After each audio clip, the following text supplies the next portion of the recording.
Hi everybody, and welcome back to Lost Genre Reddit Stories. This post is from the subreddit Relationship Advice, and it's by user ThrowArrayBF6689. My entire family despises my fiancé, and I have to choose between them and her. Is there something I'm not seeing here, and is my fiancé manipulating me? I met my fiancé when I was at a very low point in my life.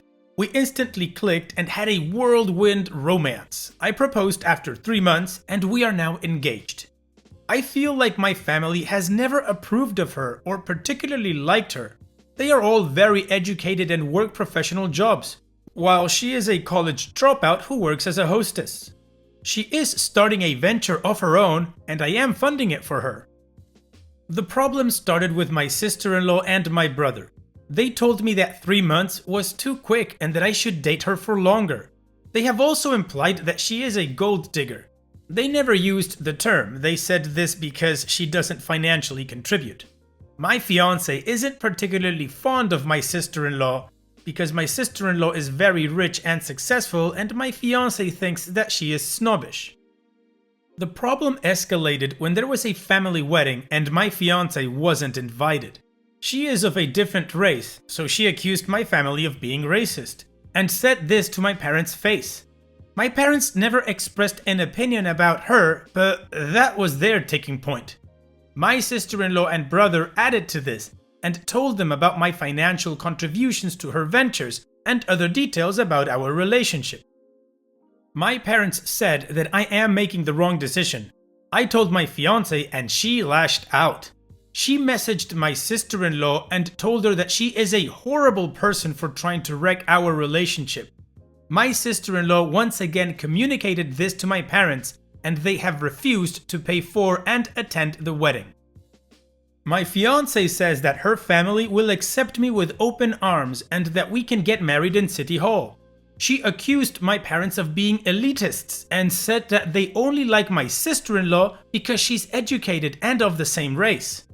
I love my fiancé, but I feel like she's trying to manipulate me into cutting all ties. I don't know what to do and I don't want to reach a point of no return with my family. Any advice will be appreciated. OP, something is rotten in the state of Denmark. The first question I would ask you is, have you ever seen anybody in your family actually be racist in any way, shape or form? Or is this something that you are starting to see now that your fiancé has brought it up? Also, OP, to be engaged within 3 months, I think it is a big rush. In my opinion, the honeymoon period in relationships actually lasts 3 months. At the 3-month mark, you start having conversations, and that's when you start getting to know the other person. How they think, how they feel, and how they act regarding things that are important to you. I would think that if she truly loves you without any kind of catch, then she would be okay with a longer engagement. If it is true everlasting love, then what's the difference? You guys are gonna be together forever anyways. But that's what I would do if I was in your position. As a side question, you are funding her venture. Did you go through her business plan and did it make sense to you? Anyways, what would you guys do if you were in OP's shoes? What kind of advice would you give him? Let me know in the comment section, and now let's move on to the community comments to see what they said. Did you make the tea says, 3 months and you're funding a business startup for her? And engaged? Holy crap, that's fast track. What's the rush? Without knowing any other details, I'm on your parents' side with this one. 3 months is a blink of the eye. Her messaging your sister-in-law like that is a huge red flag as well. You haven't even met her family and she's asking you to cut yours off? Dude. And OP responds, if I ever bring up the fast track part, she accuses me of having second thoughts, and I was pretty sure she was the one until now, so I let it go. She said that I cannot meet her family because of COVID. They live across the country, even though we are all vaccinated and have traveled. Now that I think of it, it is quite strange. What's my password 73 says, so she swooped in when you were vulnerable, and after 3 months wants a lifetime commitment and you have to cut off your family? Buddy, you need to know your family's looking out for you. Acceptable Abalone 20 says, what do you expect if you engage with someone after 3 months? You just can't know her enough. Then you pay for everything and she wants to cut you off your family to control you better. If you really want to stay with this woman, you must make it clear that you will wait with marriage at least until spring of 2023 and that you want a prenup. Don't give in when she talks about trust and that you think that the relationship doesn't work out. That is guilt tripping and manipulation. Take your time to learn everything about her in every situation. For a few months or a year, a person can fake a lot. The longer you are together, the more of her true self will come to light. And don't give her too much money and don't let her have access to your bank account. And Opie responds, "Okay, I'm able to see all the red flags as I'm typing my comments out, but she told me that getting a prenup is against her culture. I hadn't even brought it up. This was unsolicited." More information from Opie's comments. We've been together for 5 months in total and engaged for 2. She is good to me, we don't fight very much. My only complaint would be that she doesn't help around the house and she told me to hire a maid because she has a job and a side hustle. As I said, I was at a very low point in my life and she helped me. I felt a bond with her and she said she felt it too and we didn't want to waste time. She has a job as a hostess at a restaurant. She has a lot of credit card debt, so she uses her earnings to pay it off. That's why she doesn't contribute. So it's against her culture to get a prenup? What culture is this, or is it a religious thing? Because also, if I connect this with that bond that you guys felt and that she didn't want to waste any time, it sounds sketchy to me. Anyways, let's move on with the update to see what OP did. Well, we broke up. A lot of the comments echoed what my family was saying, but the outside perspective drilled it into my head. I have a good relationship with my parents, and my sister-in-law is actually one of my best friends. Just to clarify from the previous post, I've never thought they were racist or snobbish. It was an idea my ex was forcing into my head. The breakup was very messy. I told her that I thought we were going too fast and that it wasn't working out, and she began crying and implied that she would end her life. I could see the manipulation clearly for the first time, and I just told her that it was above my pay grade and that she should seek professional help for this. Now, for all the money I invested in her business, well, it was a mistake and I'm just considering it a sunk cost. It did hurt my pockets, but recovering it will just tangle more webs. Thank you so much for all the advice. It helped me avoid a grave mistake. Good for you, OP, for seeing the manipulation, and also, strong move in saying that it was above your pay grade and that she should get professional help. Well done on that one, man. Congratulations. Anyways, hopefully, if you're open to it, someday you will meet somebody who's good for you. But in any case, don't rush it and get to know the person before you make a life commitment like the one you just did. So, all the best to you, OP. And now, we move on to the next post. This post is from the subreddit Off My Chest, and it's by user Fighterwoman. I'm telling my husband tonight, I want a divorce. We've been together for 13 years, no kids. I can't keep going like this anymore. I care about him a lot. I love him as a good friend, a brother. I hate having to break his heart, but I'm not done settling for less. I'm done having to live with a man who doesn't do his share of the household duties. A couch potato who never wants to do anything. A man who needs to be escorted everywhere, even for buying groceries.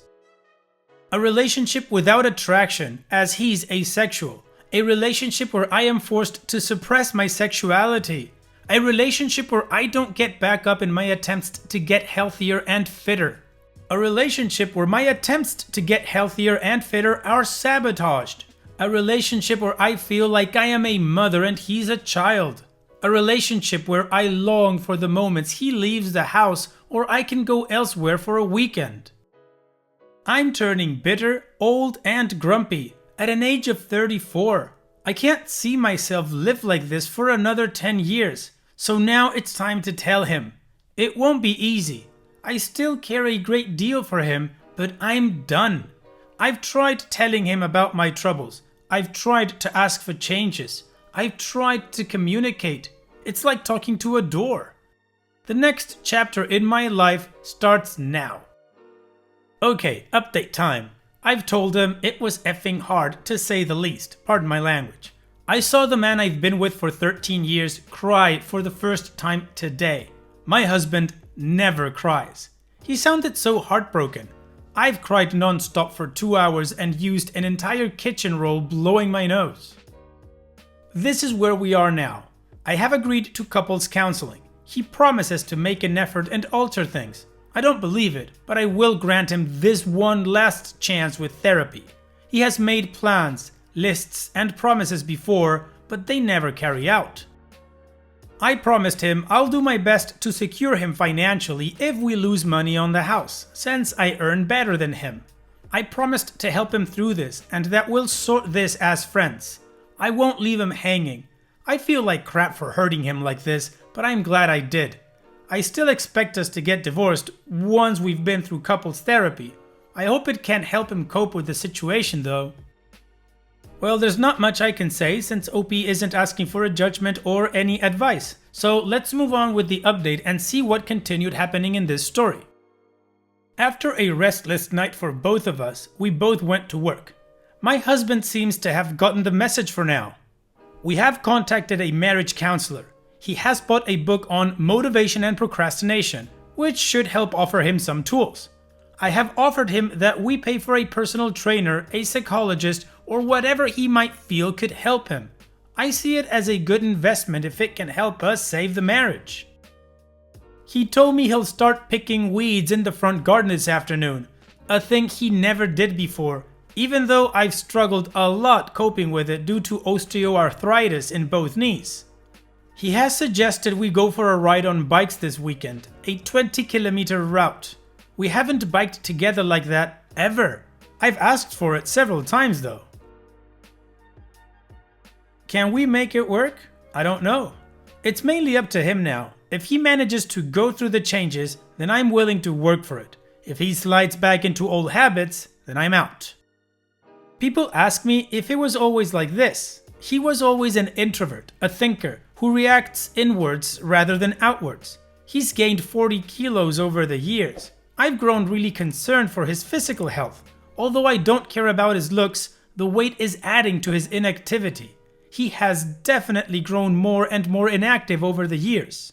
I've tried to drag him to train with me, to get him into activities with me, something we could do together, but with no luck. People ask me why I married an asexual. This one is a complicated one. If nothing else was an issue in our relationship, I could cope with this. No relationship is perfect, but naturally, when more things are wrong, it all sums up. As to why I married him despite being asexual, well, I wasn't looking for hot sex when I met him. I had gone through several things, including sexual assault and a violent abusive ex. I didn't believe in romantic love. I didn't believe I'd ever find a true love. I didn't believe I deserved such. He loves me and I was a safe choice. I love him as a friend and brother and figured it could work. I still love and care for him in our own platonic way. Naturally, it has been an issue over the years, but we have worked through it. People ask me if he's depressed. While I surely can understand why you would think so, I don't think he is. He was diagnosed with depression by a regular doctor once, but stopped the meds after a while as they didn't do anything for him. He doesn't believe he's depressed and won't get help. He does not feel sad, down, or depressed, has no tunnel vision, no ruminating, he's just an inactive introvert. We both know depression firsthand, so we know what to look for. Okay, well, OP went from being fully on with wanting a divorce unless her husband made some changes, and now she's compromising to the changes and giving it another shot. So let's move on with the final bit of this story to see what ended up happening. Now, several months later, we have fought through it all together. We went to couples therapy. He saw a doctor and was diagnosed with low testosterone levels, which might explain why he was tired and lacked sexual appetite amongst other things. We talked through a lot of things. We started paying more attention to one another, both mentally and physically. We agreed after some months that we could make it work, that we did not want a divorce anyway. I feel like I got the man I married back. Then, 2 weeks later, I realized I was pregnant, which wasn't planned. We decided to keep the child. I'm currently 8 weeks in. I'm so happy I told my husband I wanted a divorce. Hopefully, I'll never have to do so again. 4 years later. Today, we have a 3.5-year-old daughter and are still happily married. We had to learn a lot about communicating and giving each other space, but also to share the workload, etc. Lots of hard work, but it was and is worth it. I've lost around 25 kilos and volunteered for the Home Guard in my country. I'm now a combat lifesaver. He's supporting me in my goals and it's proud of me. He doesn't mind caring for our daughter when I need to leave for a field exercise or similar. My husband started biking again and does his fair share of duties at home.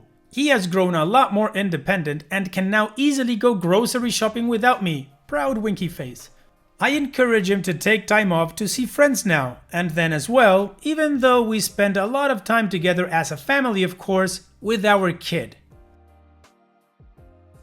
He's still overweight and asexual, but as long as I feel like I have an equal, contributing and active partner in him, I don't worry about those things too much. I don't think I'll ever threaten with divorce again, but at the time, it was a lifesaver since it woke him up. Wow, OP, your story just proves how key communication is in any relationship.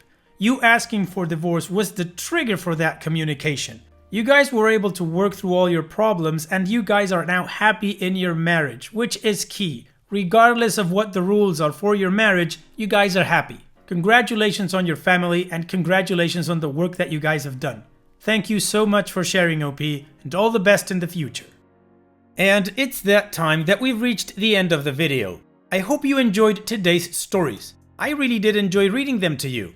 So if you did, then don't be shy and go ahead and give the video a like. And don't forget to subscribe or even share this video with people that you might think will enjoy my storytelling.